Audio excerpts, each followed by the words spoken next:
Good evening, race fans. Welcome to Rivalz Race Chat. I'm Clinton Geoffrey. As always, my good buddy, brother, business partner. I don't know. Christine was saying the other day, yeah, you guys have to be brothers because, like you said, there's no way we could be friends. This has been a week of one word answers, short conversation, and now I'm going to give you a chance, Clinton, to bow out gracefully. Do you want Oh to just hand me the money now, no, and we won't just even, we hold won't on, even hold on. bring up the bet? No, we won't even No, bring it. I'm giving you the chance. I'm no, giving you the chance to we're back gonna out talk about it gracefully. all. Okay, all right. I was gonna get into this whole thing about are we falling out of trust with each other? I haven't heard from you much lately, and do we have to have a sit down and have the breakup talk officially, or are we going to patch it up and work it out for another 25 years? I guess is the question. It has I, been I kind of quiet. Are you all I'll right? tell you what I'll tell you what I think has happened, Clint. It's been too long since we went racing. We Tell me blew our more. brains out at the start of the off season getting ready for this year, getting GeForce TV ready. We've had a lot of plans. It is not like you and I to be ahead of the game. It's just there's True. always last minute stuff. We've run out of things to talk about. We've we've come to the conclusion that the only thing we can still talk about is when we're going to go racing, and you and I disagree so vehemently on when we're going to go racing. The conversations aren't as fun as they used to be. I, I Okay, so think I let think me that's set why. this up. I was thinking about this coming on the show tonight. So first up, pleasure. Everybody's here joining us. As you know, me and I, we're going to rifle it up. We do expect late model standout NASCAR champion J.R. Fitzpatrick to join us here in a little bit. So we'll be talking to him about a lot of things. And we have a lot of topics to get through. There's about 13 on the list. And some will be rapid fire. Some we're going to spend more. We got some cool videos to look at. But as Adam and I, so we've been talking lately, we're on polar opposites of politics, of the vaccine, of when we're going racing. We've just been, I think we're sick of fighting with each other about all this stuff. So would you say I'm a pessimist, a No, realist? Hold on. I had three choices there. I was okay, trying to okay, remember what they okay. were: a pessimist, an optimist, or a realist. And I was thinking about, I wonder what Adam thinks of me. Which is it? Here's Because you did tell me at here's one point to take my tinfoil hat off and go outside more often. yes. You're a realist, but the trouble is, okay, I'm going to get a little philosophical with us right now. Is it going to take Garbage long? in, garbage out. Not long. It'll take a couple of minutes. If you're in the mindset of frustration, of negativity, of I really hate what the government is doing to us right now, you have the opportunity, especially you, Clint, who you don't have to leave your house for the most part because all the work that you do can be done from home. Like you do get out to the track when opportunity arises. So you, of all people, can surround yourself with stories and facts and figures, anecdotes, whatever you want to support your philosophy that the government has betrayed us. I don't want to put words in your mouth, but You're saying I can surf Facebook way too much. Okay, go on. any internet to get what you want, to get the backup that you want, the conspiracy theories, and we've swapped things back and forth over time. Remember when this pandemic started, it was all 5G networks. Like, so Okay, let me just my stop you right point there. is, Let me just say the arguments okay, that I have presented and will continue to present throughout this program this evening are not things that I have gone searching for. So I agree. I, I can find, as you can find, anything you want out there to back up your rhetoric, whatever envelope you put yourself into. My responses to you in most of these situations have been stuff that just fell in my lap. Now, granted, I may run in more tinfoil circles than you do, so the feed may be skewed to that. So go on. short story long, right? This didn't need to be this long an answer. I think we get to a point where we sort of we consume. It's like people who watch Fox News or people who watch CNN News or people like me that just watch reality shows of singing competitions, right? Like you told So me today, watch the news more, and I'm thinking, what news are we supposed to trust these days? Okay, so so let's it, just jump into a few stories. Can we move on?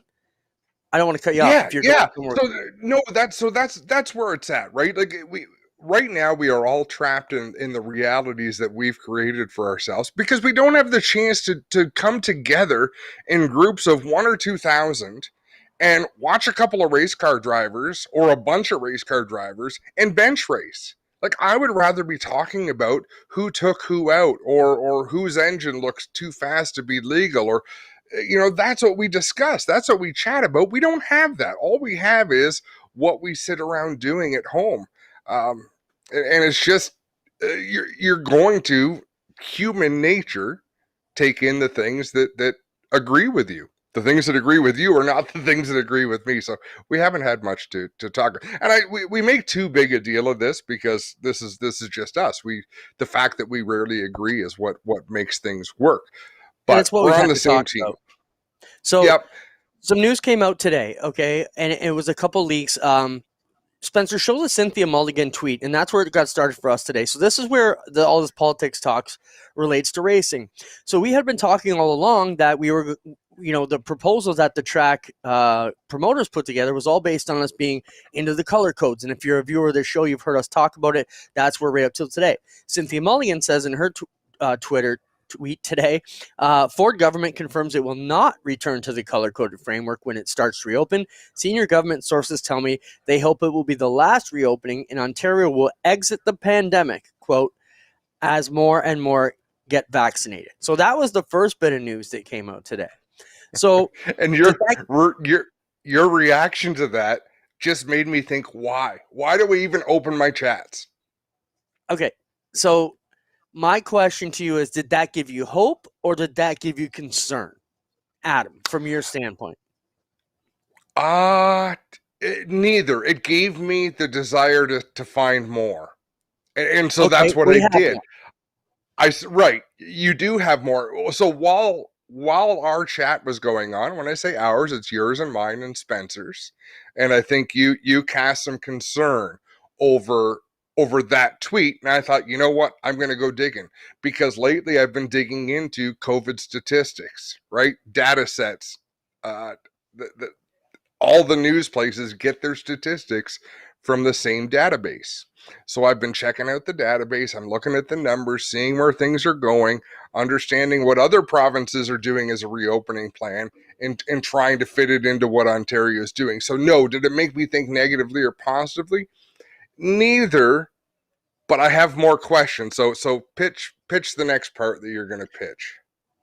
So my answer to that was, it was concerning because I thought the color coded thing makes sense, and obviously Sauble is going to be in a better position than Toronto would be, or something like that, or vice versa. So immediately that tweet brought up a little bit of concern for me, and that's again, am I trying to think, am I a pessimist or a realist, or where do I stand with that? But I think, so that made me concerned a little bit more. So the real answer is, none of us know where this is going, but we were looking up, trying to find a little bit more information as we could. So that made me think, do you got anything else you want to throw up, or do you want me to throw the next slide up No, go ahead. So put up the next one, Spencer.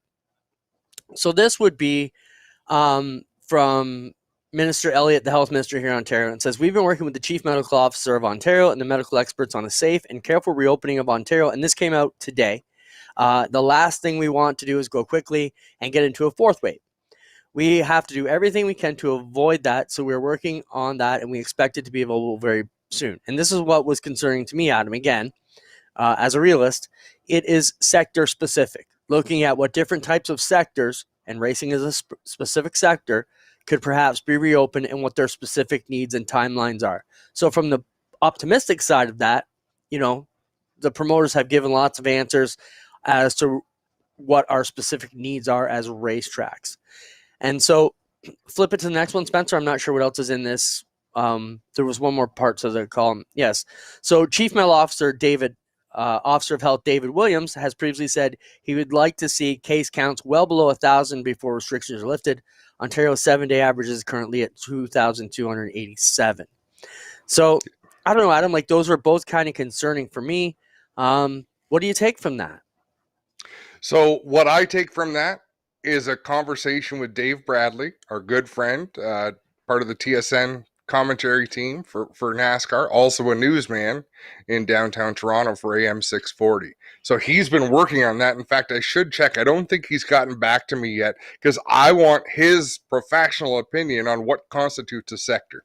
So our guest is here, Clinton. So let's get to him. But what I'm thinking is motorsports, we've got to keep pushing to make sure we're a sector, because right now the government's being bombarded.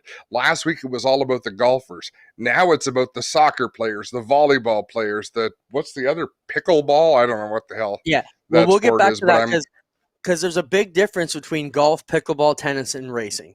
You know, they need 4 people every half an hour, 300 yards apart. We need 1,000 people all in one spot to make it a real night happen for the race teams, or at but least 500. think about this. We raced last year. Did they play soccer last year? I think they made a mistake last year. Doesn't matter. Precedence is everything. So let's talk about this at the end of the show, folks. Form Yeah. your opinions. Please throw it in the chat. I'm not going to be offended. Like I said, Clint and I are as far opposite on the scale. We both want the same thing. We both want to go to the races. Yes, We're gonna 100%. we're gonna talk. Yes, we're going to talk about our bet soon. But before we do, let's not waste any more time, because we've got J.R. Fitzpatrick, who is radio gold. Like, the things that J.R. has to say are always phenomenal. So let's get him in here. Awesome to have you, J.R. It's been too long since I've seen you, man. This is the longest off season ever. Yeah. Can you guys hear me okay? Yep. We got you. Perfect. And I like how you said I'm radio gold. That's funny. Are you sure? Yeah, you know what, JR? You have always said there's 2 great things about you. One, you always say what's on your mind, and you do it in a way that's entertaining. And 2, you don't ramble on for a long time. You say what you have to say, and then we can go to the next question. That's what makes you gold, because it's always clips that can be used, and it's entertaining as hell. JR? Yeah, and I guess that's just years of practice. How have you been handling this off season? You know, we got to see a little bit last year on G-Force at a few events, and then, you know, how's the off season been holding up? Like, I know we go through bouts of depression usually from October to February, and it's been the longest off season, as Adam ever said. But, you know, we know you got 2 young daughters you're spending time with a lot, but, you know, how else have you been getting through it? Honestly, just staying busy.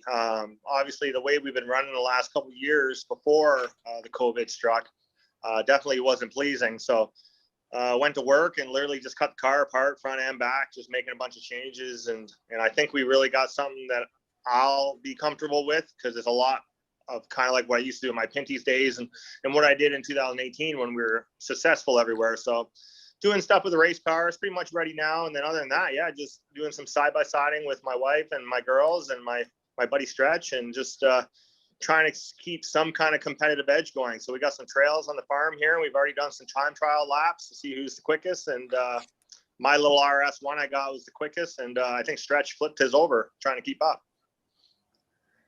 Now, did he flip it over on his own, or did you help him?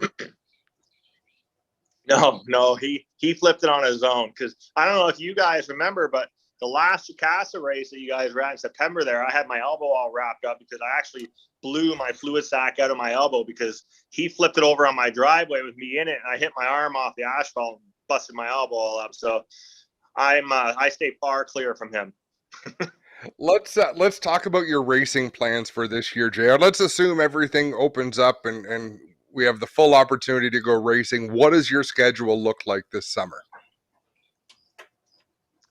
If everything opens up as normal, I'll be going back to Flamborough Speedway. I really enjoy my time there. And then obviously the APC Tour as well.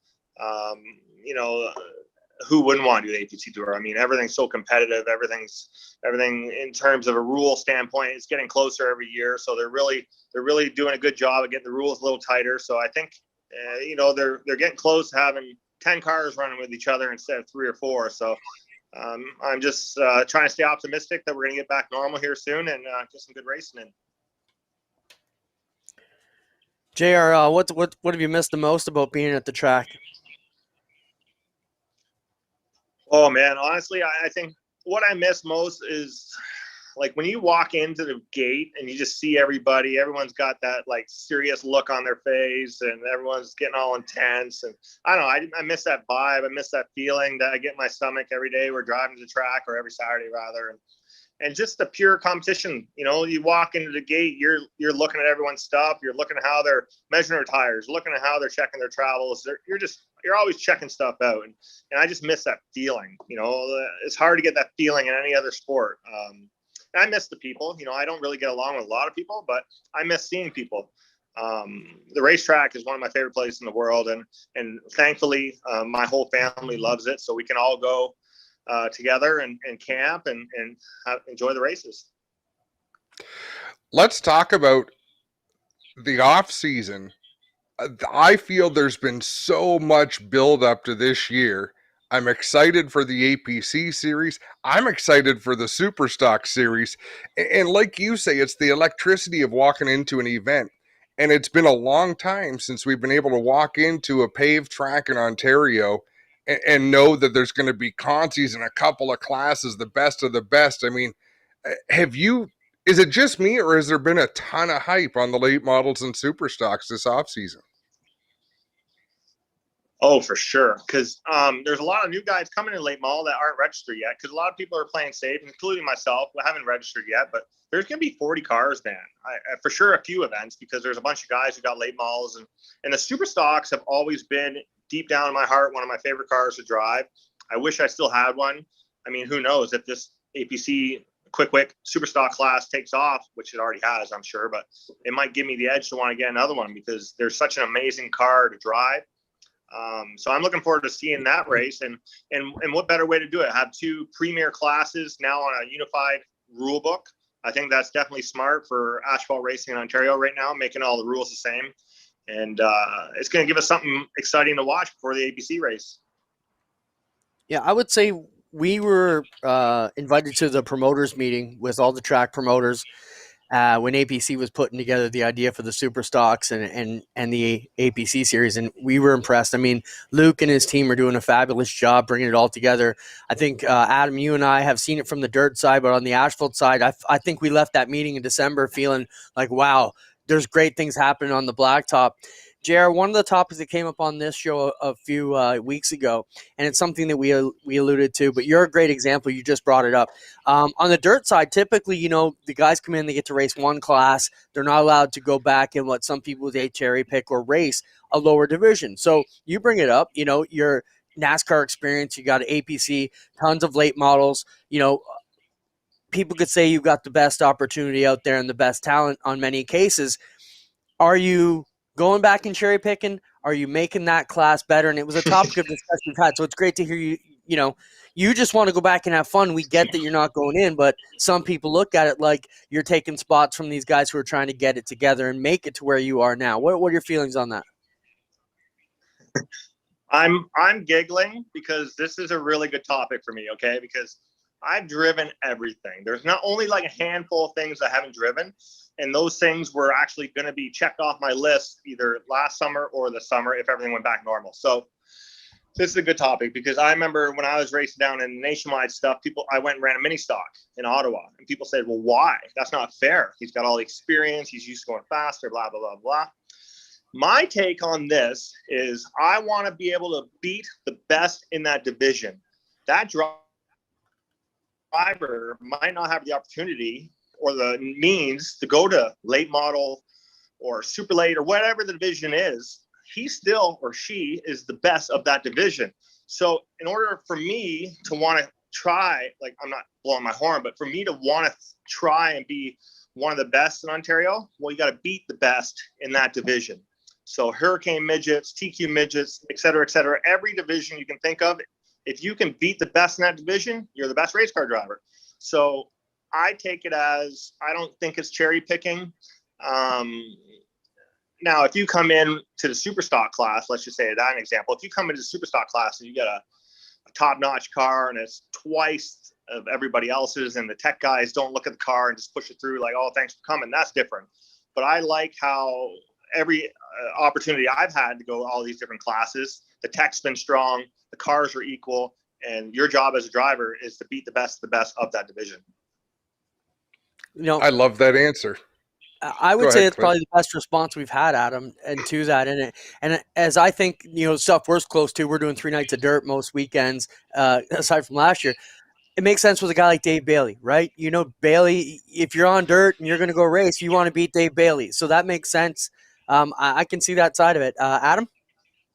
So, JR, is it fair to say then, watching the APC series last year, you were not the best? Like there was a program out there that was better than yours over the course of the season. I know that doesn't make you happy, but Joe Lawrence, I mean that car, that driver, that car, that team, man, they were on point. How is it frustrating to you, or is it a welcome challenge to say, okay, that's where the bar is set for this year?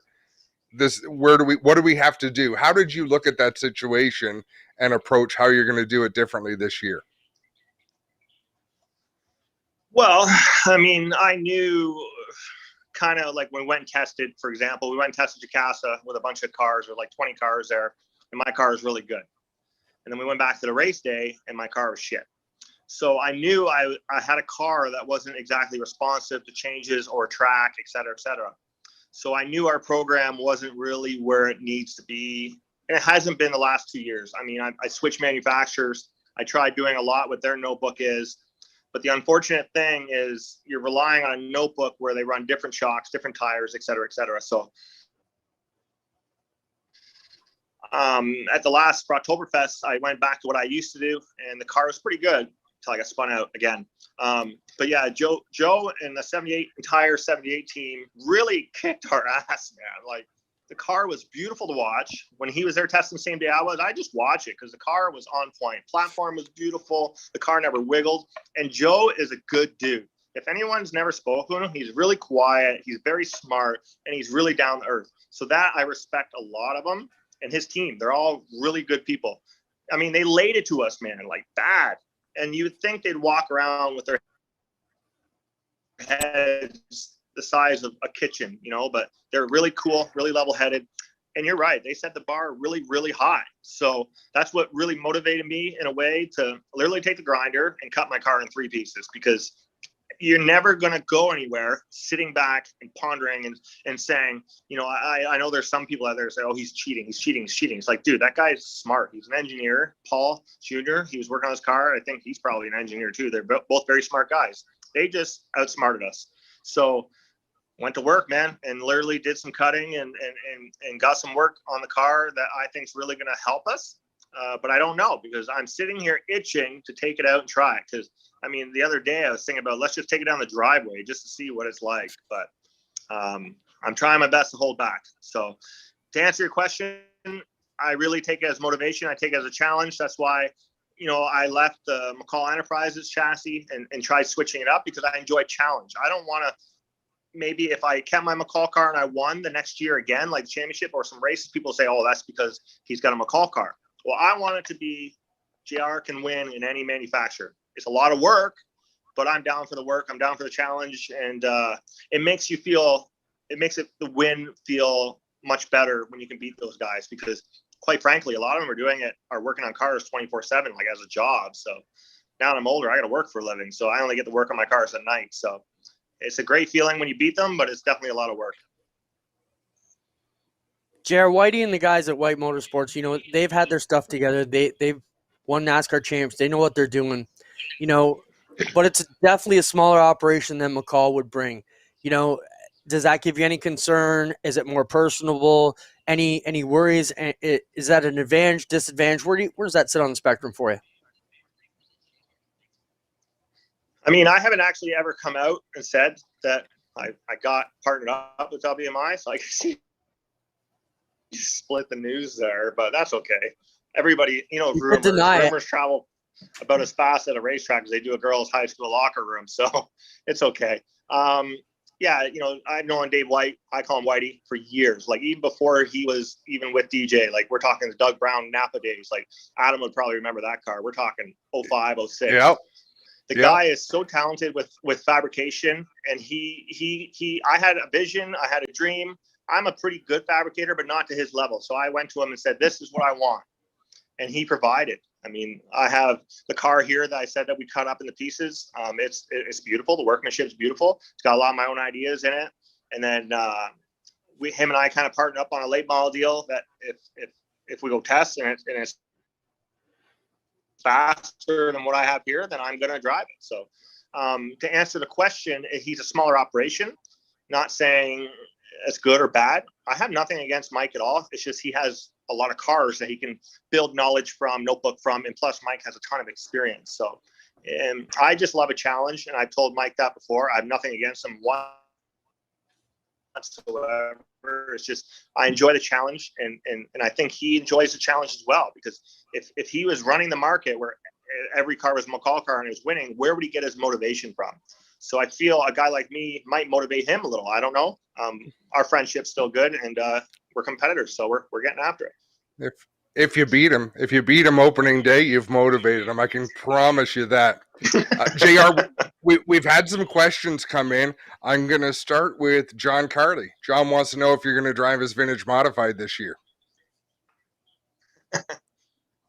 It's simple. I've been asking to drive a vintage mod forever. So if I'm telling you, and I think I can fit in his car. I think he likes to sit really low. So anytime I want to try everything that I can possibly try, dirt and asphalt, one day before I retire. So I've dated my retirement of racing at 78. So I have lots of time.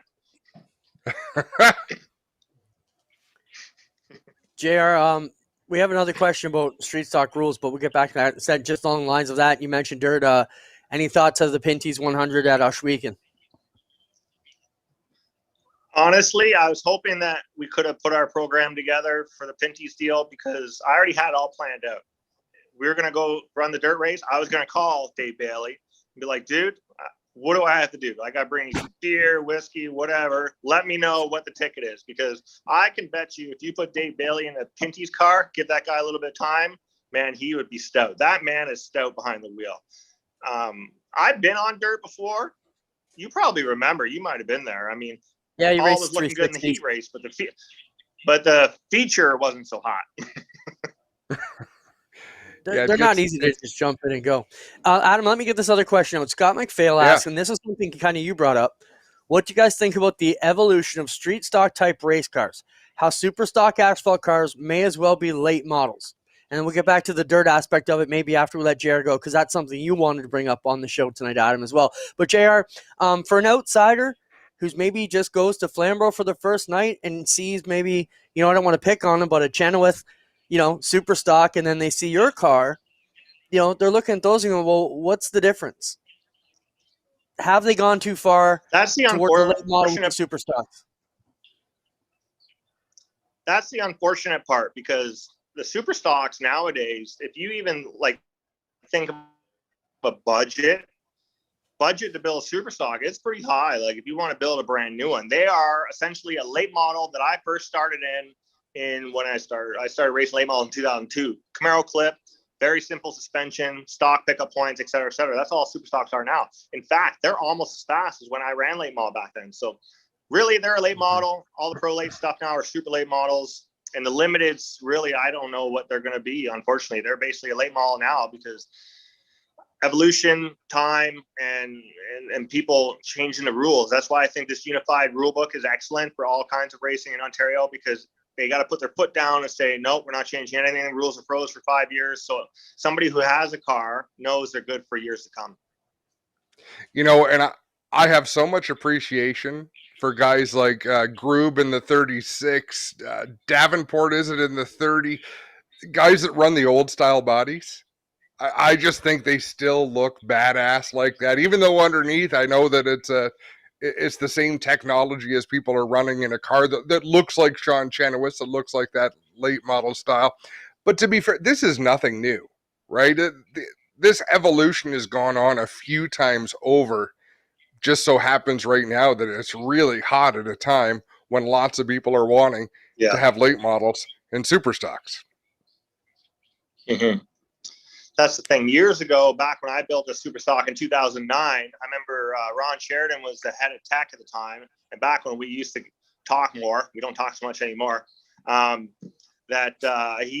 said, we're going to allow a built motor with Vortec heads. So I said, are you sure you want to do that? And he says, yep. It won't make any difference from a crate motor. So I got on my phone, I texted my buddy. I said, hey, I'll sell you my crate motor right now. So I sold them a crate motor. I brought a motor out the first race and made more horsepower than my frickin' late model does right now. So that's the problem. You need unified rules like they're doing. Try to keep the rules tight, and the racing will look after itself. Jared, maybe give us the Coles Notes difference between, an APC late model and a super stock. Obviously we're talking probably different tires. Are we talking shocks, motor? Most of the rest of it's got to be the same, right? I mean, really, like, yeah, late model are obviously the parts are a little more up to date. But honestly, if you took a super stock versus a limited, you are not a lot, should I say, pick a point dollar-wise, et cetera, like they could keep up with one another. You give them the same tire, the super stock's on an 8-inch tire, they're on a 602 crate engine, so a little less power. You put a slick tires, good shocks, and a 604 on a super stock, I'm willing to bet they wouldn't be 0.6, maybe a half second off a good late model. Wow. Yeah. JR, I want to look ahead again to 2021. Can we have your commitment that we can take a video camera and get some promos with you? I want to get more of JR onto the air because people need to hear what you have to say. And I mean this for any of the drivers. If you have something to say, for goodness sake, let us know. Let's get it on the air. I use you as an example, JR, because you have so much experience doing it. It's good for the sport when you can take your face and your knowledge and your ability to Clint's going to hate this, but cut a promo. Not that unlike what you would see in professional wrestling. I'm not saying you have to drop an elbow off the top rope, but I'm saying, who do you think? I don't doubt it. Who could you have a fantastic rivalry with and talk it up in interviews and just go to town? Like, who do you foresee being a fantastic rival for you? Now, we have to clarify this. What kind of rival are we talking about? Because, like, I have a lot of rivals. Like, I'm definitely not one of the most well-liked. So you have to clarify that a little bit for me before I can answer that properly. If it's good for business, so what would make it good for more people wanting to buy a ticket the following week? More people wanting to watch the next stream. So if they can't make it to Sauble Speedway, they're sure as hell going to tune in and watch because they want to see what comes next. So I don't care if it's personal. To me, and I hope this isn't unfair, Clint, it doesn't matter to me if you absolutely hate somebody. If you have something to say that makes things exciting and entertaining, that's good for business. Yeah. So it can be personal, it can be professional. I think on an on-track product, I think I could put on an amazing show with Brandon Watson. I think we proved it year and year before. We get into each other. We respectfully let the other guy gather it back and still race hard. Now, off track, I mean, that's different. I mean, I try my best to get along with everybody in the pits. I'm probably not one of the most well-liked, but I'm in my years of getting older. I want to be respected.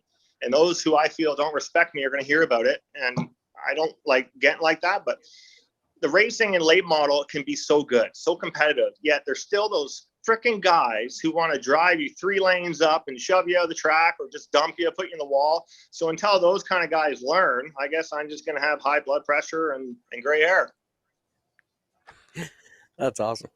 JR, we watched the APC series, and I think us on G-Force did a fairly good job of showing off that series to a lot of the people. I know from the dirt side, it would seem like it was either one or the other each week. So there was a lot to watch. For me, coming new into the series as a commentator, I found that the parity all the way through the field, like you didn't have 5 or 6 guys who could win. You look through that field, you got 10, 15, 20 guys who can get it done on any night.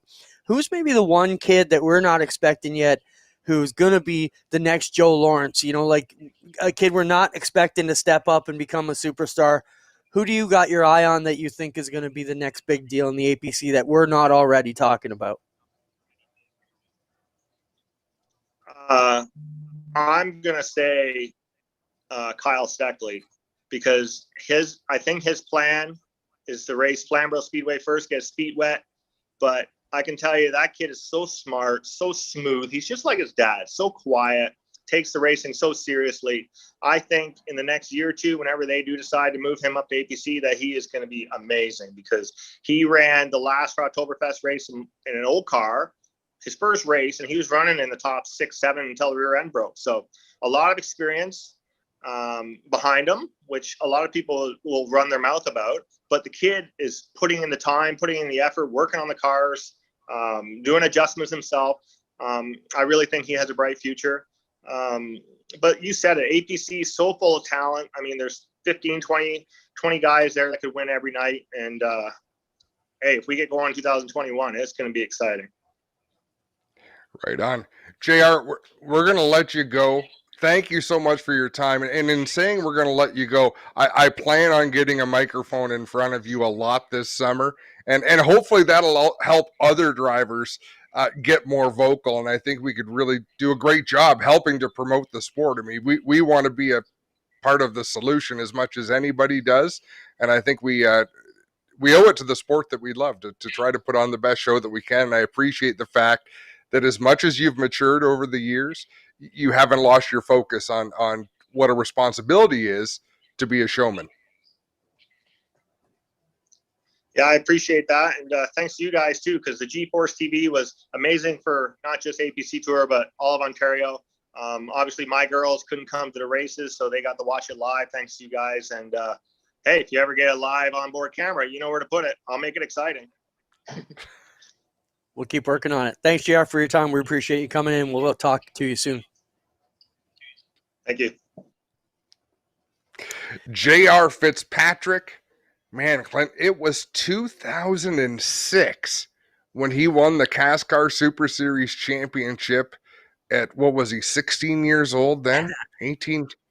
So I don't young. feel we look that old, but I mean, all these kids that we've seen grow up, like I think I remember him race when he was 14. We're calling his races in a junior late model or something. And now where we are all the way down the line, you're old, Adam Ross. All right, we've got a ton of things to smash through in the next 20 minutes. We've got a lot to talk about.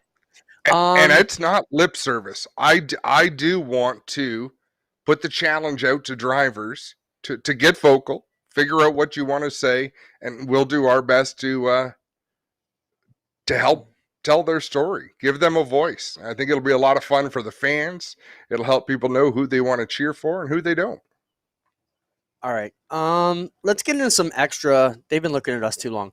Let's jump into our Burger Barn video of the week. This is a go-karting deal, kind of like the Ranceville deal where the rain came. We're not really sure what the deal was, but watch this clip. This is from the Formula One feeder series, Wild Rex. Also, an FIA sanctioned race.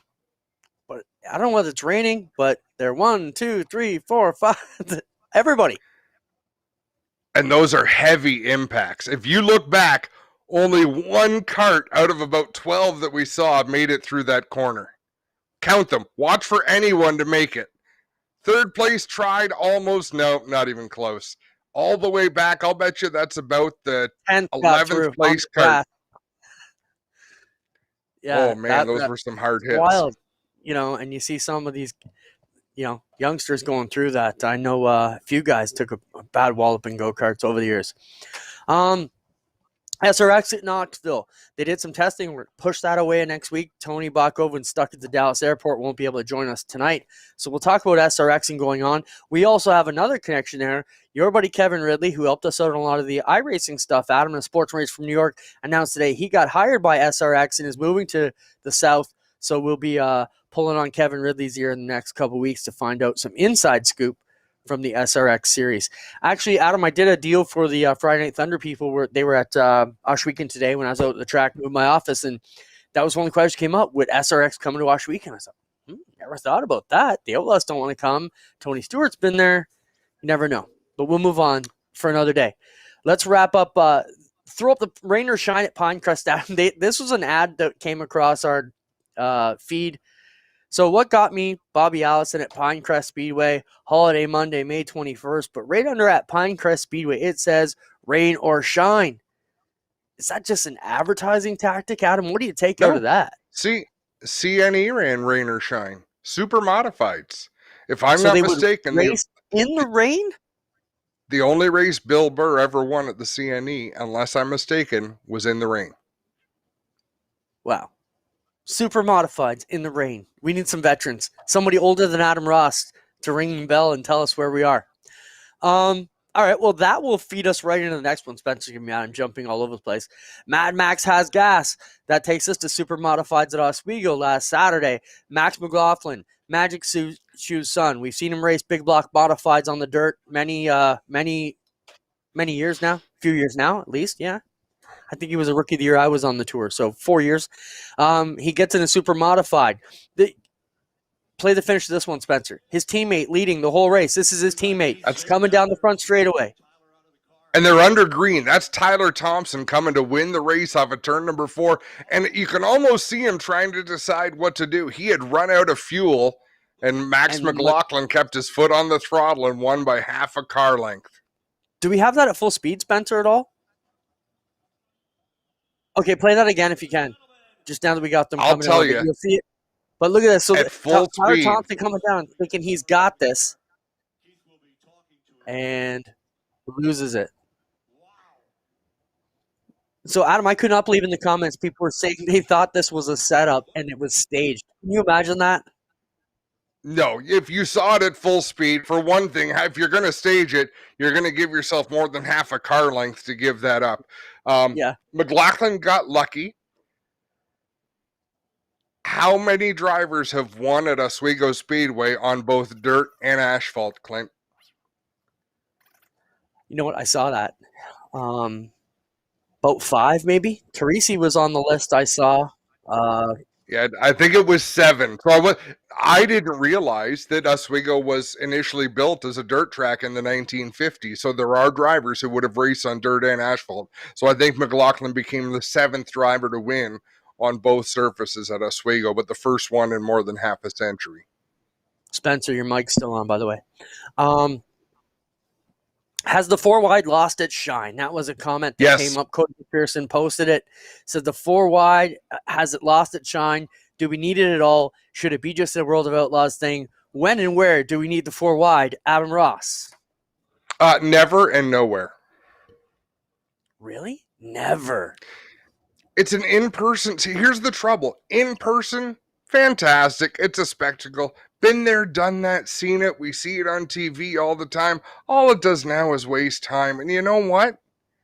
It's nobody does it as well as the Outlaws, but tons of people still try to do it. It just does nothing for me. And I could lose this popularity contest. What it does, I love Greg Callan's little deal that he says. We can do that too. When they're doing the 4 wide. We can. That's the thing, right? There's things associated with the 4 wide, which Johnny Gibson, he has that great line. He's got that, that part of it's cool, but you don't need the 4 wide to do it, although we'd have to change the words a little bit. But I just don't see it anymore. I think it's done. It's over. As someone said in the comments, start them 4 wide and I'll be impressed. Otherwise, I'm over it. How about the 5 wide at the Nationals? Same thing? Nope. Same bucket? Fair enough. Over. I don't think you're going to win it. I think you're still going to see it at the Nationals and special events. But I do agree for regular Friday events and regular weekly stuff, we need to get rid of it. The Action Sprint Tour, we never did that. We started maybe once or twice, and when they started running over each other at Brighton, we're like, okay, that's enough of that. Let's just get this race going. I think, let's talk about traditions that deserve to stay. The parade of drivers at the Chili Bowl, where drivers represent their country, represent their states in coming out. I think that's cool. I think it's a built-in introduction. It's something that's special. Oswego Speedway Classic, staging the cars on the front stretch the way they do, and the walking driver's introduction. Like there's things that are done at tracks that take time, but they're worth it. I love it. And there's things that I'm over. Just because you're over it doesn't mean everybody is, right? But no, there's a couple things. So we had talked about eliminating fireworks at Oswego, right? Just Dave didn't want to do them no more. man, you hear so many kids, that's what they look forward to. And you see in some of the comments, my kid loves it when they go 4 wide. And I think we have to forget that we've seen it so many times that when we see it again, it's just like, oh, man. But for a kid, your first time, it definitely builds the suspense. And I'll give it to you. If you're straight up streaming like we were last year, get the show on the road. Let's get going. Even how many times did promoters last year come to us and say, hey, we're going to do a redraw. Do you want to film it? No. Do it in the pits. Get it over with. Let's go racing and get this show on the road as fast as we can. I think that's been our mantra all along. And everything you're going to see at G-Force, if we have anything to do about it, it's get it going. And that's why I don't think you need the parade of drivers at the Chili Bowl anymore. Adam, talking about tradition, I mean, this is a whole nother hour's worth discussion. Anthems and prayer. Where do we stand today in this modern world? Do we still need that? I'm against the prayer personally because it only suits one religion. Then you get into the talk of the anthems, and oh man, we've had this argument a million times, but it all goes back to what's tradition. Letting the kids go down for victory lane. I mean, maybe next week we'll just have let us know what traditions you guys think we should keep and which ones we should vote out, because sometimes we have the power to make that happen, but sometimes we're not willing to stick our necks out and go that route either. Yeah, and that's a topic for another day, because I have lengthy thoughts about it, Clinton. And in the meantime, yeah, I'm all right with opening with the anthem. I like that for special events at Ushweekend we have the smoke dancers. I think that's respectful. I think it goes nicely with everything else that we do there. So from that sense, I think it's pretty cool. What topic did you want to talk about another day? The need for prayer in racing. All right, I just want to make a note on our page so we can talk about it next week. Yep. And I mean, we can talk about it anytime, but it's racing has changed so much. You've got to remember, there was a time that people were actively risking their lives when they competed in a motorsport. I'm not saying it's not still dangerous, but I'm saying it is fair to say a driver is not risking their life anymore when they compete in a motorsport, any more or less than you would be doing many other things in life. There was a time when it was much more dangerous than most anything else you could possibly think of doing.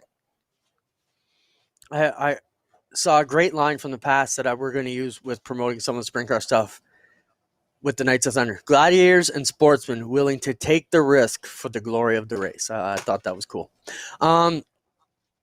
Let's buzz through a couple of these quick things that are just a picture that we thought were cool or interesting. Extenuating circumstance points. Jason Sides on his way to Pennsylvania last week gets rear-ended in a traffic accident. The World of Outlaw comes out with something that I had never seen before, which is they awarded him 75. So here it is. We will be missing Sides Motorsports this week. On his way to Pennsylvania, the hauler was hit and sustained severe damage. He will receive 75 extenuating circumstances points in both drivers and owner championship. And there you see the wrecked back of the hauler. Somebody hit him on the throughway. Thoughts, Adam?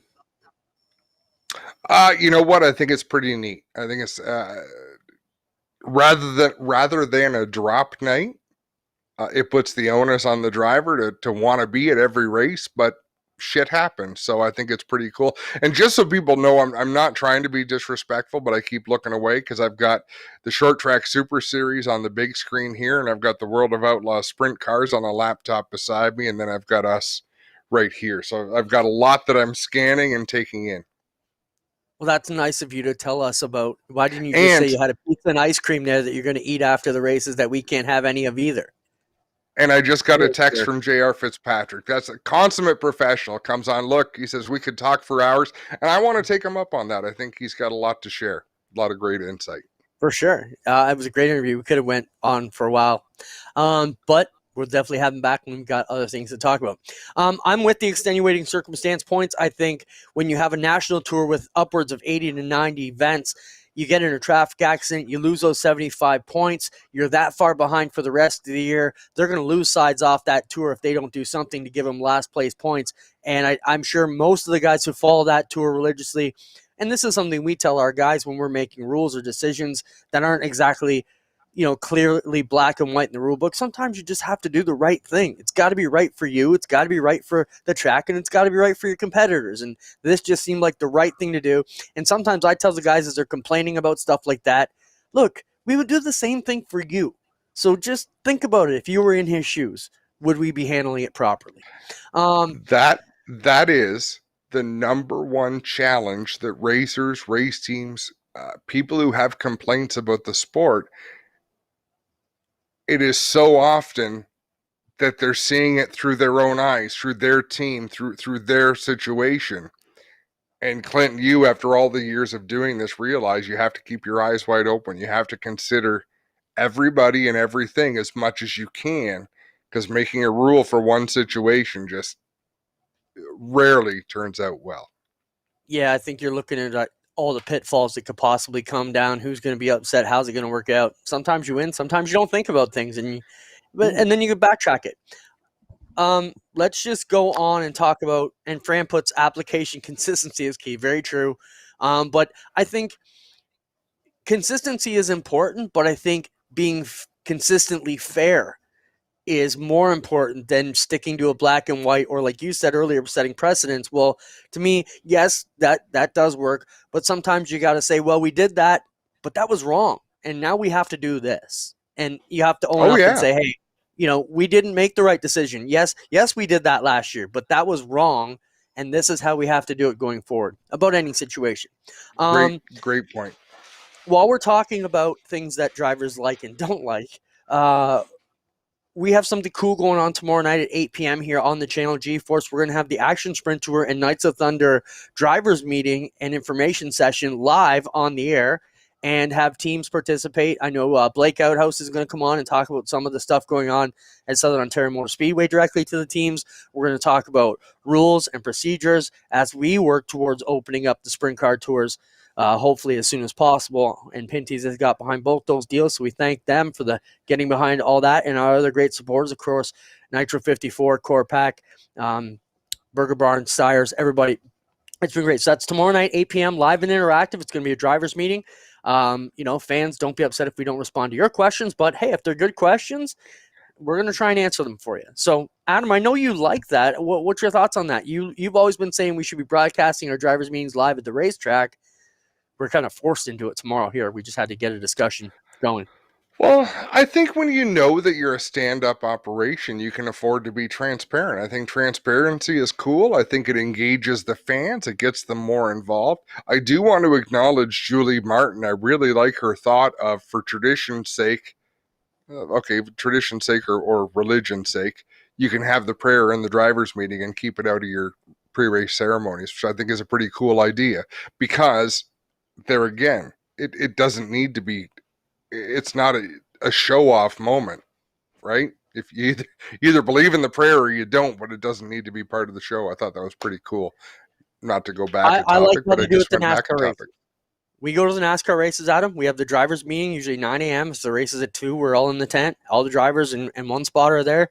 They lay out the race procedures, and then they say, dismissed. Anybody who would like to stay for the chapel service, pastor's going to say a few prayers. Anybody who's not religious is free to leave. Anybody who wants to stick around is free. I think that's the best way to cater. Absolutely. So going back to say that's that. Yeah, I think transparency is a really cool thing. And let's acknowledge Mike's comment, because I have my own thoughts on this. Can we get Johnny Gibson as a guest announcer for the Pinty's 100? Have you ever worked with Johnny? I have not worked with Johnny Gibson. Yes, I have. Did you enjoy it? I got to say, Johnny was very respectful to me at our weekend when he came in. But Johnny's a one-man show. He's not afraid to tell you that it's his deal. And if he's not interested in putting you out there, it's the Johnny Gibson show. So I don't, Mike, he's not the right deal for that show. I'll just say that. Not even interested. I'm glad you said but no, we didn't rehearse that question and answer, but that's what I was hoping you would get at. Johnny is a one-man show. Take him or leave him. And I don't think Johnny would be any good at calling a stock car race. The action has to be 1,000 miles an hour for Johnny Gibson, and that's his wheelhouse. I don't think he could pull it off. Yep. And that's not a knock. That's just saying he does one thing 100 and some times a year, and he's got a cult following. But I have no doubt he can do it. a, We've seen him do other disciplines. Just I don't think he's the right situation for that situation. Let's just jump on a couple quick things. Let's go from the bottom to the top, Spencer. Talladega vaccination station. So this week, Talladega said if you come out to Talladega Super Speedway this Saturday, join us in the race to end COVID by getting a free COVID-19 test and or vaccination here at the track. Then take your personal car or truck on the high banks for 2 laps. And the reason I think I sent that in, what I thought was really cool about it, is they're getting propaganda involved. Clinton, this is not something they're doing for the greater good. This is something they're doing so they can get more people to the freaking racetrack. And I wish we were doing more of that in Canada to say, hey guys, get your freaking vaccine. There's places in the States giving away beer. Get your vaccination. We'll give you a beer, whatever it takes to get people in, because that's what's going to get us back to the racetrack. But so that was my point there. Fair enough. ASCS 360's in trouble. I tuned into a stream on Saturday, caught them in Tennessee, 11 cars. So I reached out to a couple of our insiders there. Yeah, I was shocked to see 11 cars. Dylan Westbrook was last, and he finished 10th. Pretty wild. I think him and Alex were struggling to back. Dylan had troubles. But, yeah, crazy to see only 11 cars. When I reached down there, I threw that out because I just thought, wow, that's kind of crazy for the ACS Tour. The report I got back at him was it was a bad decision for them to even be having races in an area where there wasn't any local sprint car support. So they took this tour out to the middle of nowhere, and their normal 27 to 40 cars weren't anywhere around to back it up. It would be just like if you took 360s to somewhere like Southern Ontario Motor Speedway, took the Outlaws to somewhere like that, and they have no support or no support divisions. It's tough to make that work with anything. Even at our weekend, when they were bringing 20 410s with the Outlaws, we still had 10 360s supplementing the field to try and make that work. So they are not in trouble. Bad planning. Wild crash at Land of Legends, Adam, and then we're going to talk about fighting to wrap up the show because there was some wild scraps going on in the States where crews got involved. I think this is going to be a discussion. Unfortunately, it's a black mark on the sport, but it's a discussion that continues to go on because there's more examples of it, and we have so much going on in these shows. We have still not gotten all of our thoughts out about how this, because you say scrapping. Well, we're going to get some more. I have some ideas on how... Let's get to that. Let's show what you're going to show, and we'll close. Are we going to show the Land of Legends crash? Yeah, we'll show that first. Did you see this, Adam? Because I only caught the clip after the deal, so you can lead on this one. This was the first lap of the race. This was the completion of lap 1, and it's just drivers looking for the same piece of real estate, and man, it went bad in a hurry. And the crash went on forever. Our buddy Steven Ovens on the call. Isn't he great? So it's coming out of 4 next time.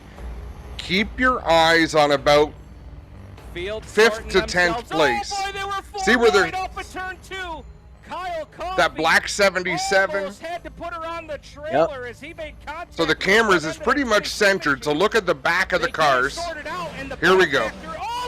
Oh! Crash here on the front straightaway. One car upside down hard. Oh, and he got drilled and kept flipping. And on fire. That is scary. Both cars on fire. You don't see that very often, Clint. Like a fire in a race car is... But this is wild. Check that. What a way to go for this speed camera. Oh, punch. Driver's out of the car. Driver is out of the car. It was Adam Roberts. I need you to do me a favor right now. I need you to give a round of applause to our safety team. Oh, yeah. Big round of applause. Oh, man. And it caught fire. It's a cruel sport. Let it go, Spencer. What do we like about this, Adam? On the scene, wearing helmets, wearing fire gear, fire extinguisher ready to go. Kudos all around to the LOL team. There was another big fire story this weekend out of Anderson, Indiana. And what bothered me when we researched a little bit, Clinton, the best video of that fire was from the driver's family member. So they're watching. There's kids with them. It's horrifying to think that driver's family, like, you're getting their reaction to a bad fire situation. And I don't have the update. He was seriously burnt over a lot of his body, hands and arms, his sides. So we'll get an update on that next week, but don't skimp out on safety gear. Just go back to Land of Legends. They are free broadcasting. They kind of watch what we were doing last weekend. They've openly said that. They've seen the success we've had. Great to see them working out. And I think you're going to see some amazing racing. Like, you got guys like Matt Shepard, you got Alan Johnson, Harris. Some of the best are there every week. So make sure you're checking that out. Ransomville Speedway looking for a new manager. Did you hear that? Jen Martin got a new job with County. So they're looking for a new manager. That's interesting. So we'll have to find out who that is. I've heard some interesting names kicked around. I won't say them just yet because I don't want to, blow them in case they're right or wrong. Either way, as soon as we figure that out. But we'll be talking to them.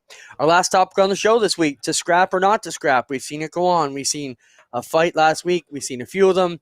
And this week there was a couple of angles of one particular late model fight.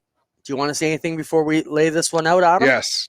This time I do, because I've always made it crystal clear, Clinton. I am okay with drivers fighting. Right? That's what I want to come back to. They're the ones getting the adrenaline going. Bet either. But we will talk about that. Crew members fighting is a problem, and it's a problem for various reasons, because it's a gang fight for one, and for two, the pits are full of weapons. Right? And I'm not talking about the people. As this is horrifying, and this is when you take the video that's produced at the racetrack. I don't know who produced those videos. You hand them over to the police and you give them every name. You identify everybody in the video and say, do what you have to do, because this goes well beyond what. There's reasons for fighting. There's a time when you need to stand up for yourself. Gang warfare, and I will say this to the fans before you watch this video, both teams, as an excuse, as a reason for engaging, said they came into my pit. You tell me, watching this video, who came into whose pit? There's a lot of ground being covered there. Someone is not telling the whole truth. Okay, so the white driver driving the white fire suit there, he apparently has a torque wrench or just hit somebody with it. And then they scuffle around. Somebody ends up on the ground, and then someone's wife or girlfriend picks up the wrench and beats him over the head. There, 1, 2, 3, 4, 5. And then someone finally comes along, and I don't know, in fairness, I don't know if that was the person's head. That might have been the person's legs. 15 staples I read they took. Well, yeah, I heard that was grossly exaggerated. Okay. Either way. So I've followed up. I did some research after. So here's the problem. This is a different fight. This is before him. This is in Victory Lane, and then the fight we just watched came after, about 10 minutes later. Here, she'll beat somebody's ass. Yeah, with a torque wrench. You already showed that. So I will say this. Shame on the Speedway. Shame on the Speedway for not having security at both of their pits. I know what would happen if this sort of thing happened at a Shweekan Speedway, Clinton. You would have security at both of those pits in the back. If Doug Leonard was calling the show, one of those teams would be escorted to the exit. It's just something about the South. They want to fight. Yeah, we heard tires were slashed on the hauler too. It was just a wild deal. But, that place, it just looks like where you've got the pits right there on the front straightaway. Like, Jacasa could easily break into something like that. There's no fence to keep all the crews from getting it. And, even if you've got 20 security guys, when 50 people start fighting, it's hard. So, we can point to the track and say it's their fault, but at some point the track can only do so much. And you can call the cops, but only 4 cops are ever going to show up to something like that. And even they're going to have trouble breaking up 50 people. They can stand back and lay charges later, but getting it all to just quell is very difficult. I agree. Crews shouldn't be in, but I'll go back to you. you say it's all right for drivers to fight, but I still say that's wrong, man, because, okay, I would say if they both want to go, maybe, but I think you're going to have a different situation when daddy's money put somebody in the wall by mistake and that guy jumps out and grabs him in the wreck scene and starts throwing him around like a rag doll. You're going to think different about fighting in the pits, or you're going to think different about letting two drivers fight. You're a parent, man. There's no way you're not. I have no illusion. that Connor may or may not get his ass kicked. We had a long talk about it on the weekend when we were driving to the shop, and talked about situations, talked about times when, listen, if you're going to step up for yourself, sometimes you're going to get punched right in the mouth. And if I were you, when that occasion comes, if it hurts, go down, right? Just like a hockey fight, it ends when someone's decided, look, you got the best of me, it's over. It does happen. If I see someone take a torque wrench to my kid, heaven help them. It's not going to end well for them. But I'm no saint. I've thrown more than a few punches at the races over the years. One of the best things my dad ever did to me was quit racing. I'm getting a phone call right now from his car owner. Should I take it? No, John, we're on the air. Leave him alone. So last week, Adam and I started fighting about, this is where the pessimism, realism, optimism comes into play. Adam, what do you want to say about the bet? Other than that, you're going to have to give me $50. First, I want to respectfully tell John Carty, we'll get you on the show next week. So next Tuesday, if there's something to say, let's say it. Let's talk about it, because he's been around the sport for a long time. So let's go back to the bet, Clinton. We know the May long weekend, all the races have been postponed. I am of the belief that in early June, we're going to start heading to the racetrack. I think by mid-June, we're going to be hosting events. You were of the opinion that is not going to happen. So it came to a point where he said, okay, let's put our money where our mouths are. So I have up till June 20. You think the races are going to happen prior to June 24th. And we said no hot laps, no practice, a real competitive full field race by the Ontario. June in Ontario. Yep.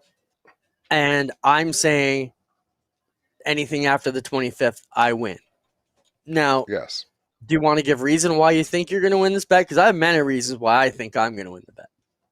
Yeah. I think come June 2nd, we are going to be freed to a certain degree of luxuries. I think we're on track. I've been watching the numbers. We're going to be at 70%. By June 7th or 8th, we're going to be at 70% vaccinated in Ontario of people eligible to be vaccinated. And that's the point where other provinces are saying they're going to start to open things up. I see the lobby groups are really starting to push and get aggressive, and they're starting to get some real traction. They're starting to get the ear of the politicians. They're starting to wear them down. We're going racing. And I thought you might want to concede by now with things that have been coming out today in the news saying that we're headed towards opening up. I thought maybe you wouldn't want to put this out in the open out of sheer embarrassment. I think I'm 100% on track. Spencer, did I send you any more things today? Did I send you the CFL thing? Ontario Sport Minister Lisa MacLeod does not foresee CFL fans being in the stands by August 5th. That's one thing. Immediately reopen outdoor activities, and that was the one I sent about pickleball, volleyball, golf, tennis, soccer. They're all on the government.